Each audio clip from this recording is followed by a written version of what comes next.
Didik TV KPM. Pada kembali bersama saya Aiman Sufian Azman dalam Sukses SPM 2022. Pada hari ini dalam mata pelajaran Usul Adil tingkatan 4 berkaitan dengan sejarah ilmu hadis. Okey, baik Ustaz. Untuk segmen kali ini apakah yang akan Ustaz kongsikan?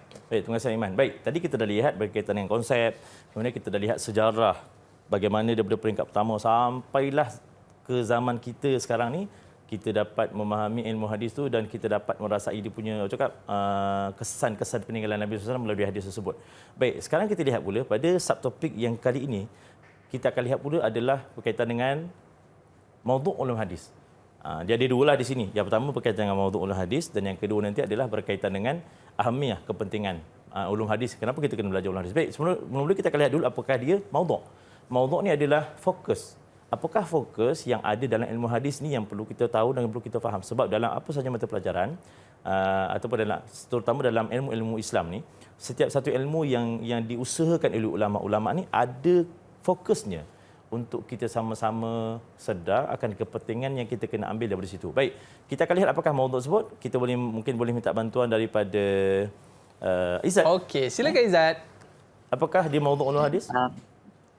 Maudhu' ulum hadis wa aqwalun nabi sallallahu alaihi wasallam wa af'aluhu wa takriru wa sifatuhu qabla ba'su au ba'daha min haitsu sadruhu anhu wa ahadisatu alaihi sallallahu alaihi wasallam min haitsu dalalatuha ala ma'ana mafhum au murad.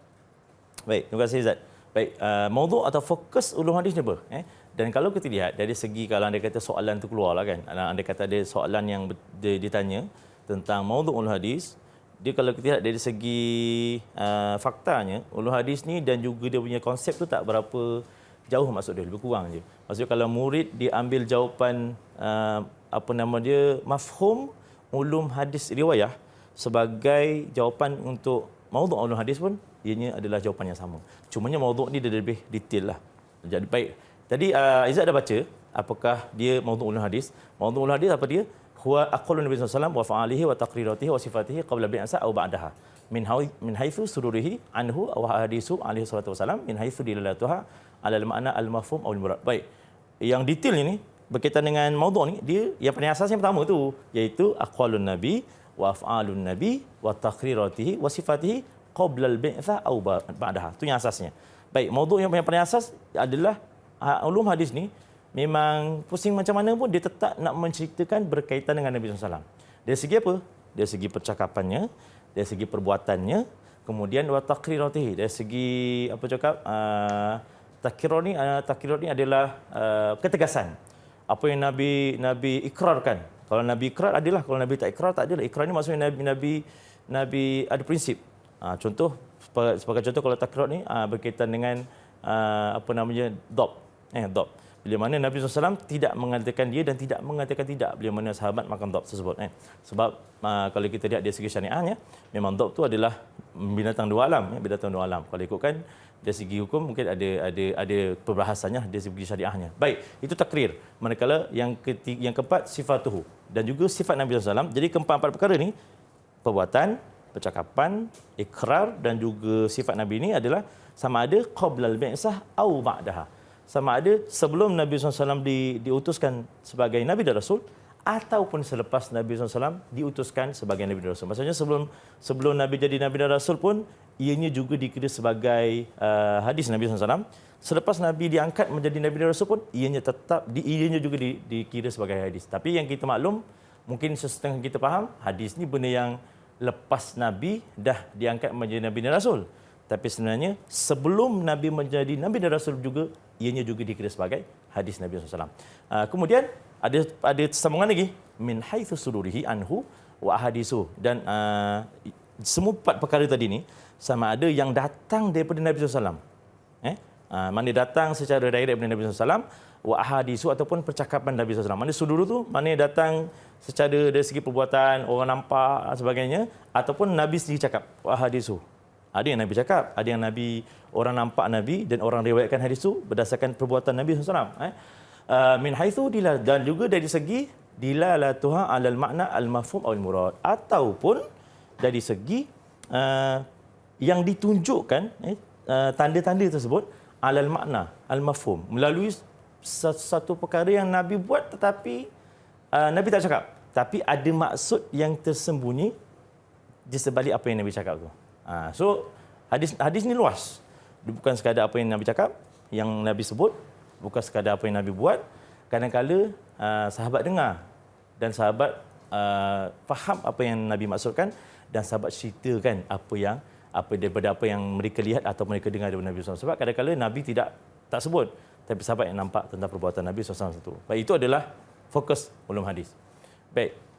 Seterusnya adalah berkaitan dengan kepentingan. Okey, jadi kita tadi dah tahu tentang konsep, kita dah tahu tentang sejarah, ada 7 peringkat tentang sejarah bagaimana ulum hadis ni bermula. Kemudian tadi kita dah lihat tentang fokus-fokus yang ada dalam ilmu hadis.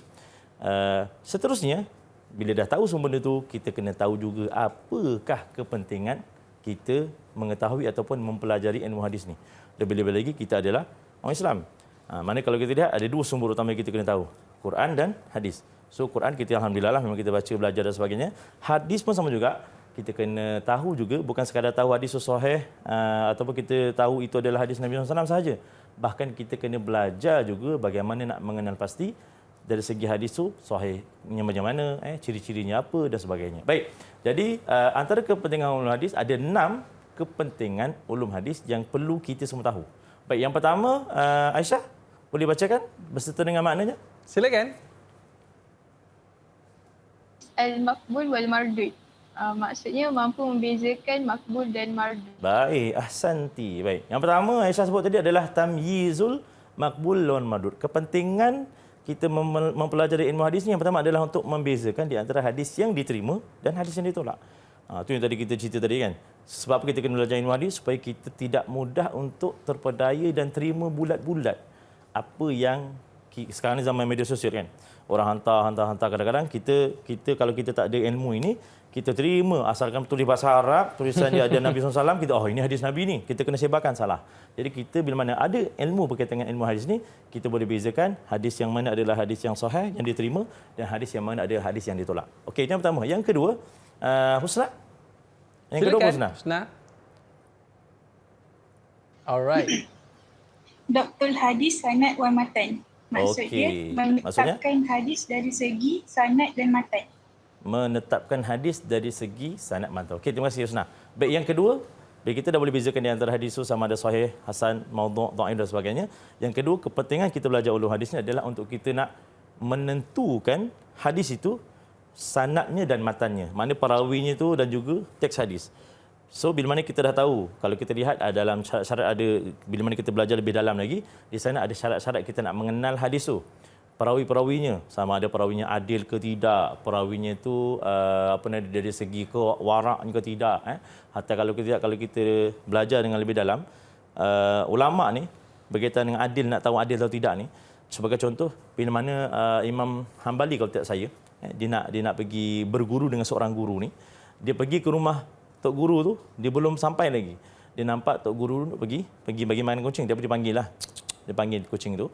Tapi bila dia nak keluarkan kucing tu je. Jadi bila kucing tu dah keluar, dia tutup pintu. Jadi di situ hanya dengan dia bertindak menipu kucing dengan cara begitu, maka Imam Hambali tidak menerima atau tak nak berguru dengan dia. Kenapa? Kerana hanya dia menipu kucing. Kita tak lagi sekarang kan. Kucing bukan sekat kucing. Jadi itu sebagai contoh. Jadi nak menetapkan hadis tu dari segi sanad itu, adakah dari segi sanad perawi hadis tu daripada an tu kan. Sampai kepada Nabi SAW tu satu hal. Sampai atau tidak.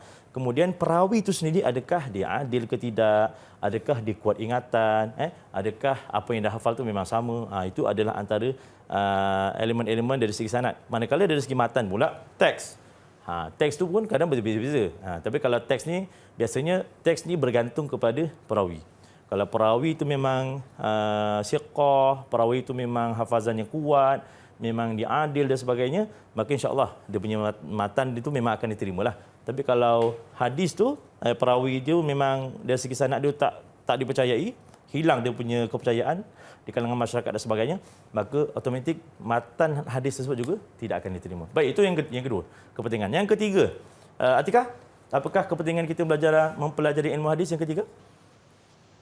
Ma'rifah halul rawi wal marawi. Wal marwi. Baik, terima kasih. Maksud dia? Maksudnya mengenal keadaan rawi dan periwayatannya. Okey. Mengetahui tentang hal, situasi ataupun keadaan perawi dan juga marwi. Dia sebenarnya dalam istilah ulum hadis ni, rawi itu adalah sanad, marwi itu adalah matan. Cuma digunakan uslub yang lain lah. Baik, yang kedua tadi dia lebih kepada nak menetapkan hadis itu sama ada sahih, hasan, maudhu'. Manakala yang ketiga ni nak mengetahui tentang hal peribadi perawi itu sendiri. Adakah dia dipercayai, yang tadilah, yang tadi tu. Adakah dia dipercayai, adakah dia adil, adakah dia kuat ingatan atau tidak. Maka itu adalah yang ketiga ni. Mana kalau kita dah tahu tentang selok-belok perkara ini, maka kita tidak akan mudah nak menerima sesebuah hadis yang disebarluaskan dalam internet dan sebagainya itu secara membuta tulilah. Mana kita kena siasat, kita kena terima kena tengok, semak. Macam sekarang pun tak susah kita nak semak sesebuah hadis tu. Kita boleh copy, letak kat Google ataupun mungkin dekat aplikasi-aplikasi yang berkaitan dengan hadis yang sahih ni, kita boleh kenal pasti sama ada hadis itu sahih ataupun tidak, ataupun kita boleh rujuk dengan ulama. Okey, next yang keempat, kepentingan hadis, ulum hadis. Husna? Silakan Husna. Okey. Boleh Husna? Okey. Ma'rifatun nasah wal mansukh minal hadis. Maksudnya? Maksud mengetahui nasah dan mansukh daripada hadis. Okey, nasah mansukh tu apa? Tahu Husna? Nasah mansukh tu apa? Okey. Boleh ke Husna? Okay, dia senyum Ustaz. Dia lupa. Dia senyum, tak apa. Dia senyum. Senyum okey dah tu. Okey. Baik, yang keempat ni adalah kepentingan kita mempelajari ulum hadis adalah untuk kita ma'rifatun nasih wal mansukh minal hadis. Dia dalam nasih mansukh ni ada dalam Quran pun ada, dalam hadis pun ada. Baik, nasih mansukh ni maksudnya adalah kita kena tahu sebagaimana Al-Quran pun ada ayat yang terdahulu, ada ayat yang terkini. Hadis Nabi pun sama juga, ada yang baharu, ada yang lama. Nasikh ni adalah hadis yang lama. Mansukh adalah hadis yang baru. Mana mansukh ni dia memansukhkan hadis yang lama, nasikh tu yang lama lah. Okey. Sebagai contoh dalam hadis ni ada hadis yang dia seperti Quran lah, sebagai contoh. Dia ada hadis yang menceritakan berkaitan dengan boleh untuk minum arak, kecuali kalau nak solat barulah tak boleh minum arak. Itu sebagai contoh. Dan bila mana datang hadis yang baru, sebagaimana Quran juga ada menyatakan hadis yang baru pun Nabi SAW meriwayatkan hadis yang baru, tak boleh minum arak terus, haram terus minum arak. So di situ kalau kita lihat pensyariatan dari aspek pensyariatan hukum lah, kalau kita lihat bila mana nasah mansukh ni dia ada menyentuh berkaitan dengan pensyariatan hukum. Yang mana awal-awal tu boleh tapi ada syarat-syarat tertentu, dan hadis yang baru datang dia memansuhkan terus ataupun mengharamkan terus hukum yang lama. Okey, itu ada yang dimasukkan dengan nasah mansukh. Baik, yang kelima. Okey, seterusnya silakan. Izzat. Faham Izzat. makna murad min hadis. Maksudnya? Memahami makna hadis. Okey. Yang kelima adalah kepentingan dia adalah untuk kita nak memahami maksud yang ada pada hadis. Sebab hadis ni kadang-kadang ada hadis tu yang Nabi cakap mungkin kita faham secara surface saja. Kita faham di atas atas kertas saja. Tapi sebenarnya ada kadang-kadang sesebuah hadis tu yang Nabi riwayatkan ada maksud yang tersirat di sana. So bila mana kita belajar ilmu hadis, kita akan tahu di sana ada maksud yang lain di sebalik apa yang Nabi sampaikan. Sama ada daripada perbuatan, sama ada daripada percakapan. Sebab kadang-kadang kalau kita belajar balaghah kan, ada ilmu-ilmu kadang disampaikan melalui sindiran, melalui pujian, kadang-kadang di sana ada makna yang tersendirilah, bukan maksud yang sebenar melalui apa yang disebut secara asas dalam hadis tersebut. Baik, yang terakhir, Atika, boleh bacakan Atika? Silakan Atika. Ma'rifah kaifiyat ta'amul ma'a hadis inda ta'arad. Maksudnya? Maksudnya mengetahui cara-cara beramal dengan hadis ketika berlaku percanggahan. Okey, terima kasih Atika. Baik, yang terakhir ni kita dah tahu tentang nak membezakan segala-galanya. Baik, yang terakhir pula bagaimana dia nak mengajarkan kepada kita untuk kita nak mengetahui bagaimana cara-cara kita nak beramal dengan hadis bila mana berlaku di sana pertembungan. Ada satu hadis yang cakap sekian, ada satu hadis yang cakap sekian. So berlaku pertembungan. So macam mana kita nak kenal pasti, macam mana kita nak berhadapan dengan situasi itu, tu yang memerlukan pada ilmu tadilah. Ilmu berkaitan dengan rawi al-marwi, ilmu berkaitan dengan sanad wal matan, ilmu yang berkaitan dengan nasah mansukh. Maka di situlah baru kita boleh faham akan kepentingan mengapa kita kena mempelajari ilmu hadis. Itu dia. Pak Ustaz, mungkin Ustaz boleh tunjukkan sikit Ustaz gambaran contoh-contoh soalan yang mungkin akan keluar nanti Ustaz. Okey, boleh. Silakan. Baik, sebagai contoh. Okey, ini adalah contoh soalan. Tadi kita lihat contoh soalan qismu alif, bahagian alif, objektif. Ini adalah contoh soalan bentuk qismu ba. So qismu ba ni adalah soalan berbentuk subjektif, subjektif berstruktur. Contoh soalan pertama, mata badat tatawur riwayat hadis. So dia akan minta soalan ini berbentuk riwayat apa? Subjektif. So jawapan murid pun dia kena berikan dalam bentuk ayat. Cumanya ayat dia tak adalah panjang-panjang. Nanti kita akan tengok contoh skema. Kemudian soalan kedua dia akan tanya ayin marhalatus sadisah was-sabi'ah fi tatawur riwayat hadis. Dia suruh murid itu tentukan apakah yang berlaku pada marhalah yang ke-6 dan yang ke-7. Dan yang ketiga dia tanya terangkan satu daripada kepentingan ilmu hadis yang baru kita belajar sebentar tadi. Baik, sebagai contoh ketidakjawapan-jawapan yang ada. Baik, bila mana soalan pertama tu dia tanya bila bermula, maka jawapan dia adalah pada zaman sahabat dah boleh dapat markah. Dan kalau murid jawab selepas kewafatan Nabi pun dah boleh dapat jawapan. Maknanya ada dua jawapan di situ. Iaitu selepas kewafatan Nabi, dia dah ada jawapan 2 markah. Murid jawab pada zaman sahabat dah boleh dapat jawapan 2 markah juga di situ. Okey, kemudian yang kedua adalah dia tanya apakah yang berlaku pada marhalah kedua dan ketiga. Di antara marhalah yang ke-6 dan marhalah yang ke-7. Baik, kalau kita lihat di sana jawapannya adalah kalau marhalah yang ke-6 adalah dinamakan asrul rukun.